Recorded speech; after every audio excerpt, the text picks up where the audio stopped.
भारत पर टैरिफ लगातार लगाकर फंस गए हैं डोनाल्ड ट्रंप। मान लिया है कि भारत में है दम। दुनिया में भारत की कूटनीतिक ताकत का लोहा अब अमेरिका ने भी मान लिया है।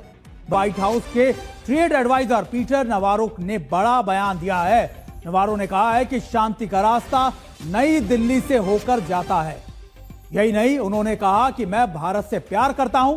प्रधानमंत्री नरेंद्र मोदी एक महान नेता है। और सच ये है कि नरेंद्र मोदी के साथ दुनिया का समर्थन आता हुआ दिख रहा है। और ट्रंप दुनिया में तो अकेले पड़ ही रहे हैं, अपने देश में भी वो अकेले पड़ रहे हैं। यानी अमेरिका में भी अब ट्रंप के साथ जो लोग हैं वो अब नहीं हैं।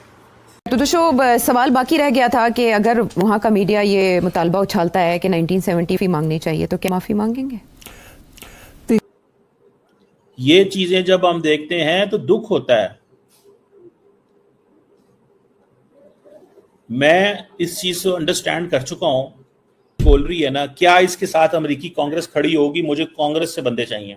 यानी अमेरिका का यह भी मानना है कि भारत दुनिया की एक बड़ी कूटनीतिक और आर्थिक ताकत है, जिसके बिना 3.5 साल से चल रहे रूस यूक्रेन जंग को रुकवा पाना संभव नहीं है। तो ट्रंप के ट्रेड एडवाइजर ने जहां भारत की कूटनीतिक ताकत को माना है, वहीं इस बयान जल साहब ये एक बड़ी सरप्राइज हमने देखी।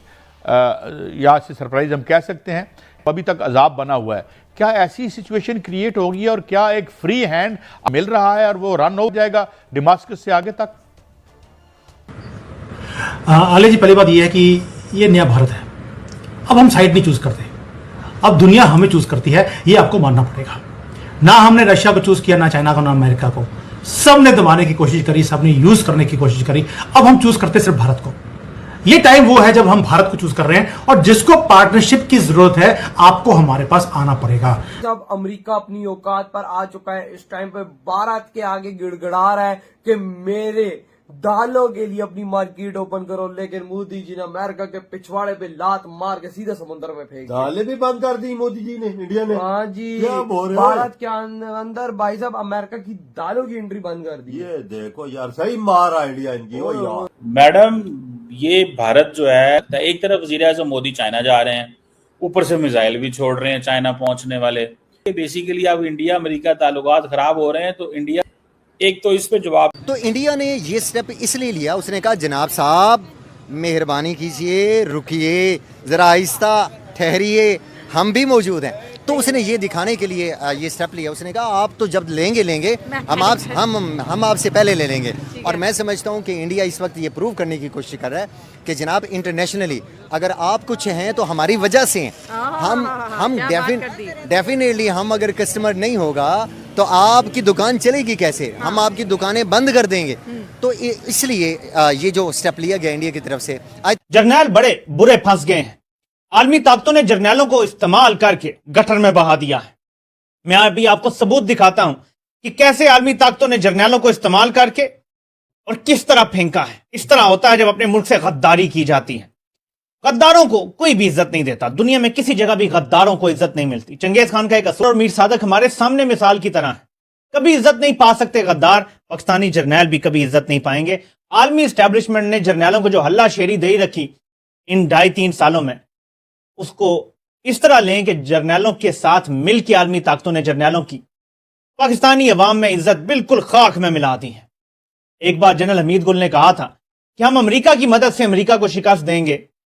अमेरिका ने जर्नैलों की मदद से अब जर्नैलों को शिकस्त दे दी है। और ये अकले कुल जो समझते थे कि अल्लाह शेरी हमें पक्की मिल गई है, हम इनके लाडले हो गए हैं, 70 सालों में इन्होंने सबक नहीं सीखा, ये आगे भी नहीं सीखेंगे। इनको सबक अवाम सिखा रही है और सिखाएगी, तब ये पीछे हटेंगे, बल्कि मजबूर होंगे और अवाम इन्हें पीछे धकेलेगी। आपको बताता हूं डेवलपमेंट्स क्या हुई हैं। ये सारी तमहीद मैंने क्यों बांधी है। ये माफ़ी मामला जो है ना, ये काफ़ी पुराना है जी। बट मुझे ये याद है कि 1996 मुलाकात हुई थी। तो जब मैंने उनसे पूछा कि भाई वाई कांट वी इस्टेब्लिश, तो उन्होंने कहा हमारा मसला ये है, वी वांट एन अपॉलॉजी। बहरहाल इन 2002 में मुशर्रफ ने की। 1974 में भुट्टो साहब के ज़माने में जो मुझे याद पड़ता है, बांग्लादेश इंडिया का फॉरेन मिनिस्टर था स्वारन सिंह, और बांग्लादेश पाकिस्तान की तरफ से हमारे फॉरेन सेक्रेटरी थे अजीज़ अहमद। ये इन्होंने एक एग्रीमेंट की थी। अच्छा। जिसके अंदर पाकिस्तान ने एक तरीके से माफ़ी मांगी थी। और वो लफ्ज़ ऐसे ही थे हमें इतना घबराने की क्या जरूरत है, हम भी तो करते हैं सर, हम किसके लिए बना रहे हैं। उनके पास तो चले फिर पैसा है और उनकी इकोनॉमी जो है वो काफी स्ट्रांग चल रही है। हम तो बगैर पैसे के, और इकोनॉमी भी हमारी इतनी खराब है, लोगों की हालत यहाँ खराब है, आपने देखा अभी फ्लड में क्या हालात हुए, उसके बावजूद हम इस तरह के मिसाइल्स वगैरह जो है उसके एक्सपेरिमेंट्स करते रहते हैं।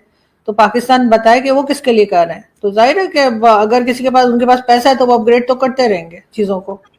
लेना पड़ेगा, मतलब कहीं ना कहीं से तो चीजें शुरू करनी है। तो इसहाक डार ने जो बात की है वो गलत थोड़ी है। बिल्कुल सर, कहीं ना कहीं से बात शुरू करनी है, और बात शुरू करने के लिए कोई ऐसी बात तो करनी होगी ना पाकिस्तान को जिससे कि भारत हमारा भरोसा करे। अगर हम भरोसा खो चुके हैं, फॉर एग्जांपल, चाहे वो कंट्रीज हो या इंडिविजुअल्स हो, अगर ऐसी कोई बात हो जाती है तो कोई ना कोई, आपको सिर्फ बातों से काम नहीं चलता सर, एक्शन करना पड़ता है, तब दूसरे को यकीन होता है कि हाँ आप उसका ख्याल करते हैं या आप उसके साथ चलना चाहते हैं।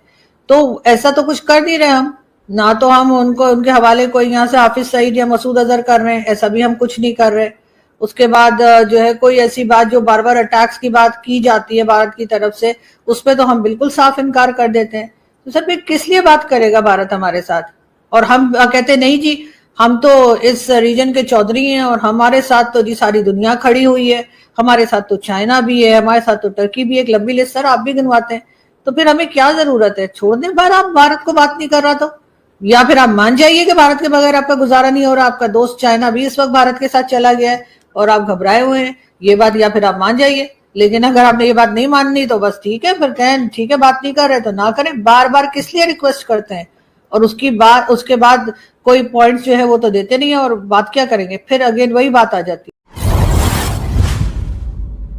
नमस्कार दोस्तों, आज की इस खास रिपोर्ट में हम बात करने जा रहे हैं अमेरिका की राजनीति, भारत की विदेश नीति और इन दोनों के बीच उठ रही नई चर्चाओं पर। हाल ही में अमेरिका के राष्ट्रपति डोनाल्ड ट्रंप के सलाहकार पीटर नवारो ने भारत को लेकर कुछ ऐसे बयान दिए हैं जिनसे वहां की सियासत और मीडिया में काफी हलचल मच गई है। नवारो का कहना है कि भारत रूस से तेल खरीदकर फायदा उठा रहा है और अमेरिका को ट्रेड घाटा झेलना पड़ रहा है। इसी वजह से ट्रंप प्रशासन ने भारत पर टैरिफ का दबाव बनाया है। लेकिन मजेदार बात यह है कि नवारो ने बयान देते हुए एक तरफ भारत की तारीफ की और प्रधानमंत्री नरेंद्र मोदी को महान नेता बताया, वहीं दूसरी तरफ यह चेतावनी भी दी कि अगर भारत रूस के साथ व्यापार जारी रखता है तो अमेरिका और सख्त कदम उठा सकता है।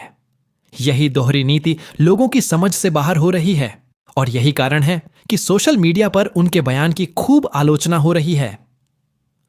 सवाल यह भी उठ रहा है कि आखिरकार अमेरिका का असली रुख भारत को लेकर क्या है, क्योंकि एक तरफ अमेरिकी प्रशासन भारत के साथ साझेदारी की बातें करता है और दूसरी तरफ दबाव की रणनीति अपनाता है।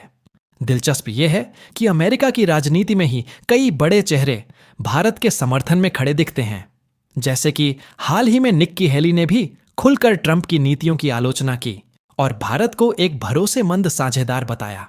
इससे साफ है कि अमेरिका में हर किसी की राय एक जैसी नहीं है। यही वजह है कि भारत अपनी विदेश नीति को मजबूती से आगे बढ़ा रहा है और दबाव की राजनीति को ज्यादा गंभीरता से नहीं ले रहा। भारत आज विश्व मंच पर एक मजबूत देश के रूप में खड़ा है जो अपने हितों से समझौता नहीं करता। यही कारण है कि चाहे रूस से तेल खरीदना हो या अमेरिका के साथ व्यापार बढ़ाना, भारत अपने राष्ट्रीय हित को सर्वोपरि रखता है।